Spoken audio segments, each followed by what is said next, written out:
The economy doesn't reward effort. It rewards position. That isn't an opinion or a hot take. It's a pattern hidden in plain sight, repeated across generations, industries, and income levels. Every day, millions of people work longer hours, take on more responsibility, and push themselves harder than ever. They show up early, stay late, and sacrifice their time, health, and family life. Yet for most of them, wealth remains out of reach. Not delayed, not slow, just out of reach. At the same time, the people gaining the most ground financially often aren't working harder. They aren't more exhausted. They aren't more disciplined. They're simply positioned differently inside the system, closer to ownership, leverage, and compounding power. And once you see that pattern clearly, the question stops being, why am I not rich? It becomes something far more unsettling. Why were we taught the wrong rules in the first place? This documentary is about why so many people will never get rich, even if they work hard. Not because they lack effort or intelligence, but because the system separates effort from reward more than most people realize. It explains why doing everything right no longer guarantees progress, and why that realization matters right now.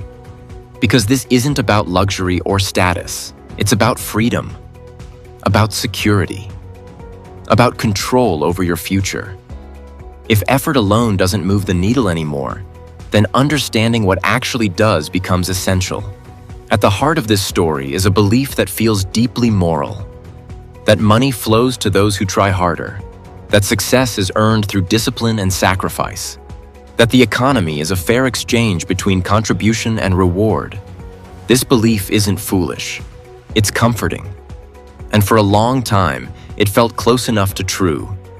In earlier economic systems, effort and reward were more closely linked. Small businesses were cheaper to start. Housing was affordable relative to income. Education didn't require decades of debt.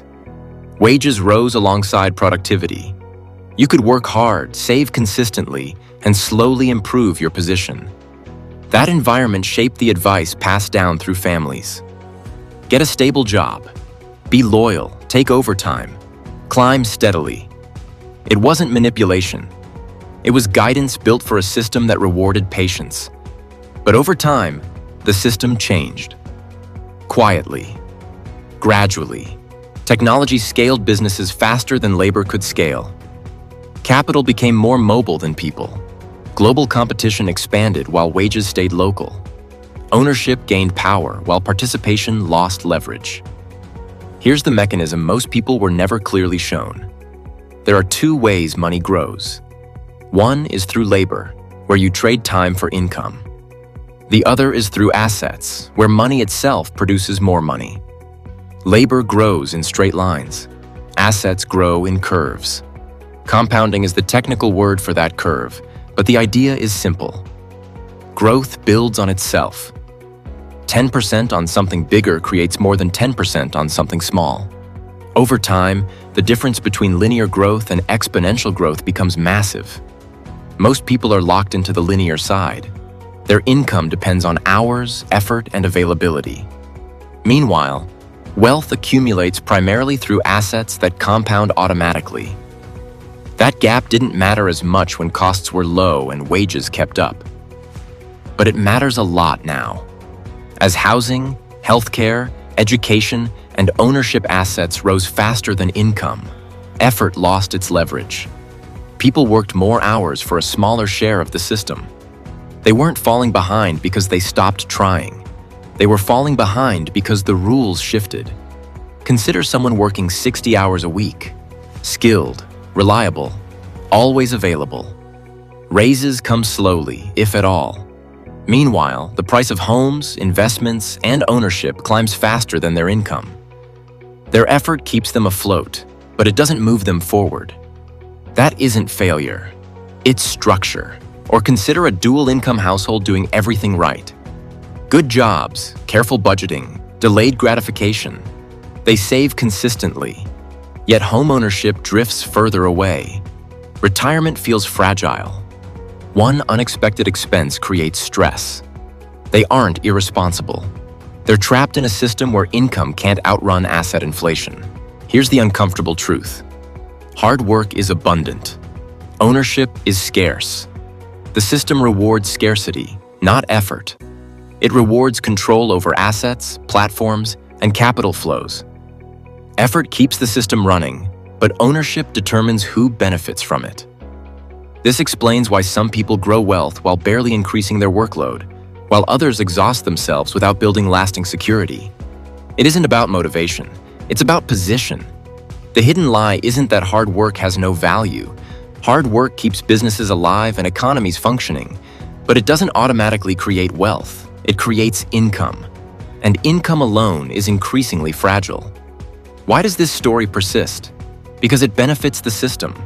If success is personal, failure must be too. That belief keeps people blaming themselves instead of questioning the structure. It protects those who benefit most. Look closely and you'll see how risk is distributed. Workers carry time risk, health risk, and income risk. Owners shift risk outward. Losses are absorbed broadly. Gains are concentrated narrowly. Effort is constant. Reward is conditional. This doesn't mean the system is evil. It means it prioritizes efficiency over fairness, scale over stability, growth over distribution. Once you understand that, frustration turns into clarity. So what are the real rules of the game? Working harder doesn't change the system. It only increases your participation in it. Wealth comes from ownership, not obedience. Time matters only when it's attached to something that compounds. This doesn't mean quitting your job or chasing fantasies. It means understanding the limits of effort alone. Labor pays bills. Assets change trajectories. The system rewards people who slowly shift from earning income to owning systems, even in small ways. The path forward isn't instant wealth.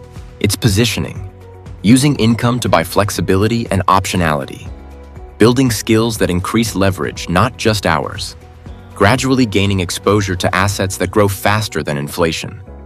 Nothing flashy, nothing guaranteed, just aligned with how the system actually works. And perhaps the most important shift is psychological. Stop tying self-worth to exhaustion. Stop assuming struggle equals progress. Stop believing suffering is proof you're on the right path. Hard work is necessary, but it's not sufficient. Believing otherwise keeps people trapped in cycles that feel virtuous but go nowhere. You don't get rich because you work hard. You get rich when your effort builds something that works without you. That truth is uncomfortable, but it's also freeing. Because once you see the game clearly, you stop playing it blindly. You stop asking why you're tired and start asking where your effort actually goes. If this helped you see things more clearly, take a moment to like the video, share your thoughts in the comments, and subscribe to Rise and Ruin. Power of Wealth for more documentaries on money, power, and the forces shaping our future. Because the most dangerous lie about money isn't that wealth is easy. It's that effort alone is enough.